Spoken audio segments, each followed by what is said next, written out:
ராதிகா, புதுச்சேரியில வந்து தேர்தல் நெருங்கிய நேரத்தில் வந்து புதுச்சேரியில் முதலமைச்சர் ரங்கசாமி 2 தொகுதிகளில் வந்து வேட்புமனு தாக்கல் செய்தார். உடனடியாக மத்திய அமைச்சர் மன்சுக் மாண்டேயாவை சந்தித்து கூட்டணி சம்பந்தமாக இறுதி முடிவு வந்து ஏற்றுறாங்க. இறுதி முடிவு எட்டப்பட்டுள்ளது. பாஜகவை பொறுத்த வரைக்கும் 16 தொகுதியிலும், பாஜக, அதிமுக, லட்சிய ஜனநாயக கட்சி ஆகிய கட்சிகள் வந்து 14 தொகுதியிலும் போட்டியிடும் வந்து எதிர்பார்க்கப்படுகிறது. அதுக்கான ஒப்பந்தம் வந்து கையெழுத்தாக்கப்பட்டுள்ளது.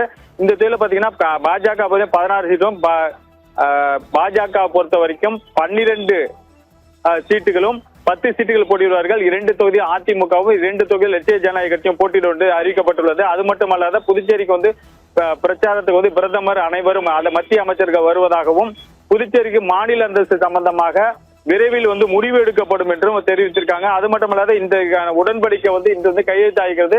நீண்ட இழுபறிக்கு பிறகு புதுச்சேரியில வந்து என்டிஏ கூட்டணியானது இழுபறிக்கு பிறகு முடிவுக்கு வந்துள்ளது. 16 தொகுதியில் என்ஆர் காங்கிரசும், பாஜக 10 தொகுதியிலும், அதிமுக 2 தொகுதியிலும், லட்சிய ஜனநாயக கட்சி 2 தொகுதியிலும், 30 தொகுதியிலும் போட்டியிட வேட்பாளர்கள் யார் எந்தெந்த தொகுதிகள் போட்டியிடார்கள் விரைவில் வந்து அறிவிக்கப்பட்டுள்ளது ராதிகா.